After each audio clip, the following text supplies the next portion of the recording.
Okay, so I'm out here to see what after the storm everyone thing looks like. I'm also taking some weeds up. Anyway, this has been in a cage, but it's like there's one stalk that's like always flopping over. All the coleus always flop over after a big heavy rainstorm. This that was my new dahlia of the year that has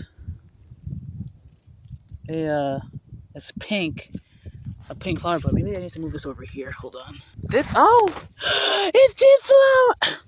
Friend, why are you pink? Sorry, why are you purple? I mean to say this is not super different from the purple one. Like it's I can see that it's different. I can see that it's pink, but it's barely a difference. That's cool. I like that. I like actually think I like that now that I think about it. Um, this other dahlia, ugh. Oh, here's a. It's kind of splayed all over. So, but okay, she's pink early. So yeah, the coleus always flop over, but the moths love the coleus. The moths truly love the coleus.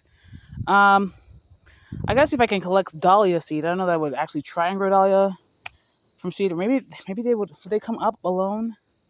I don't know. Um, so much I want to do.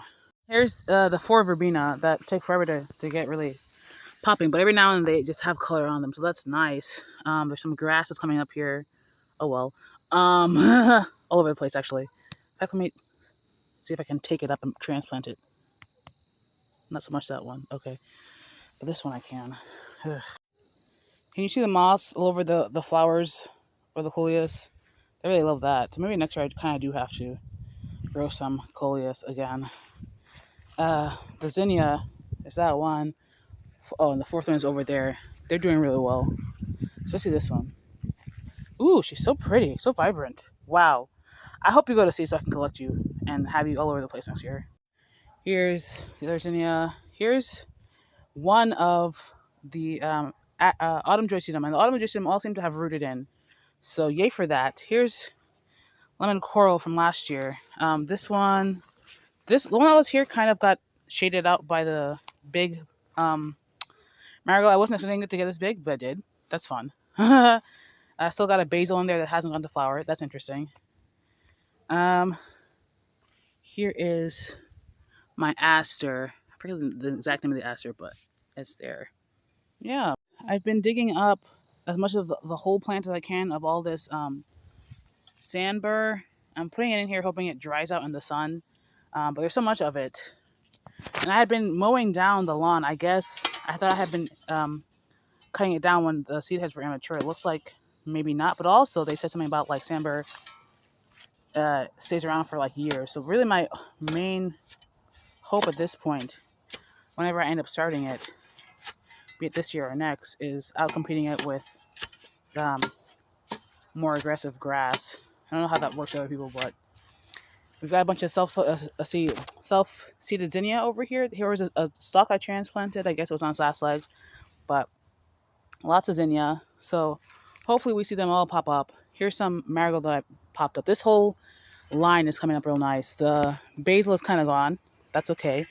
I might transplant a mum or two in this border. We'll see. But we got lots of marigolds coming up and some zinnias here and there.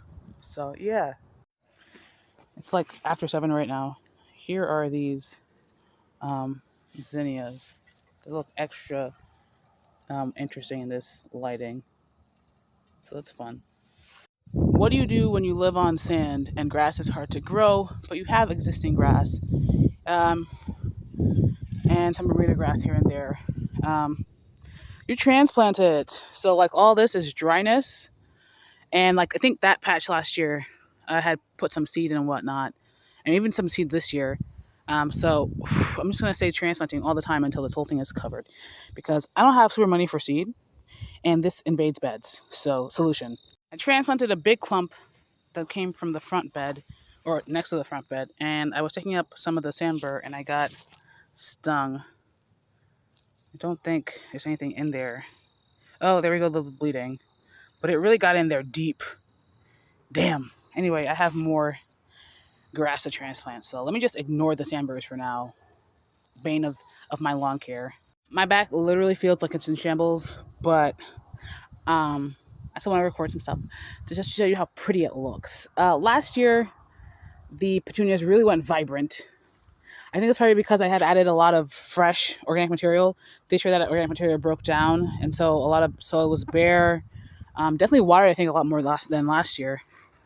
But I think I like this idea of having big things and not necessarily so much in color. Like the idea to put the coleus at the back really, I think, added a lot of texture, height-wise and whatnot, to the bed. So that was fun. Will I put more marigolds in here? Maybe, maybe not. I guess we'll have to see next year. I'm actually thinking about shortening this bed, like moving this so it's in line with the house, opposed to out of the house. So I might be moving a bunch of things in several months. Whenever I decide to cut down the coleus and call it for the season, I think I kind of have to. Over here, I just want to formalize this for sure, for sure.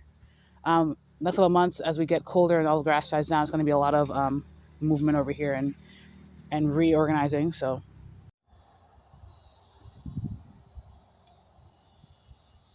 a few weeks ago, I had planted a bunch of sweet potato vine in here. They look super perked, especially with the rain. I guess they are growing. I don't know if we'll have sweet potatoes in time, but we'll let them grow as long as they can. Here's this okra. We still have a couple pods on these plants. Ugh.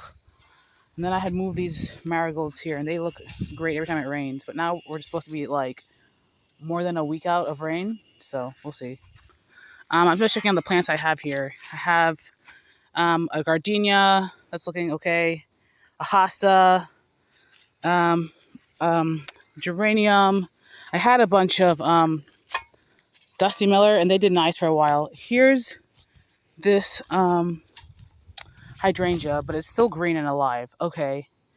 I have a heuchera. It's really small over there. There's still some Dusty Miller around. Okay, so I think if anything, I'll do a lot of perennials over here this next year. And then there's a lot of sassafras over here, so I gotta pull that out. But whether that be this year or next year, probably next year. I mean, we'll see, I guess. I gotta come in, well, at least crimp this grass down, maybe. It did happen. The two are orange, so it's yellow, orange, yellow, orange. I thought it was orange, yellow, orange, yellow, orange. Wait, orange, yellow, orange, yellow. Anyway, the two orange are in the middle. Oh my gosh, the prophecy came true. No. Let me go over there. But also, so pretty at night. The yellow really pops. Yellow, I don't think I chose that color.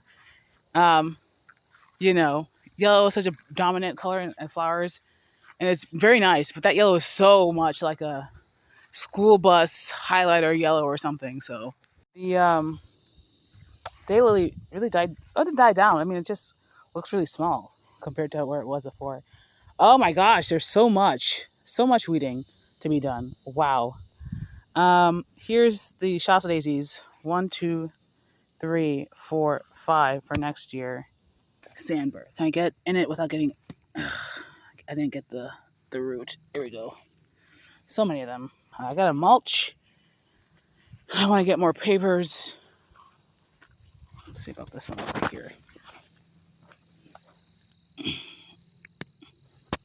I don't want to get stung. There we go.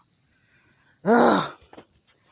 Okay, so yellow, orange, yellow, orange. Why are the orange ones not as voluminous? Ugh, this whole area needs so much more mulch. There's this one. First of all, there's a lot of grass I'm going to come in and take over here the next day. There's this one vinca from last year. I'm not going to take it up. I'm not. Just not. This white zinnia, really prolific. That's fun. Okay, Mr. Grasshopper, whatever the heck. And there's my osmanthus. It's getting dark, and I'm sure I'm going to come in the house with a bunch of burrs on my clothes. But you see how I have this lined? I think for Christmas, I want to add in color. And whether or not that's me painting the outside or putting some type of film on the inside for color, we'll see. But, that's a plan.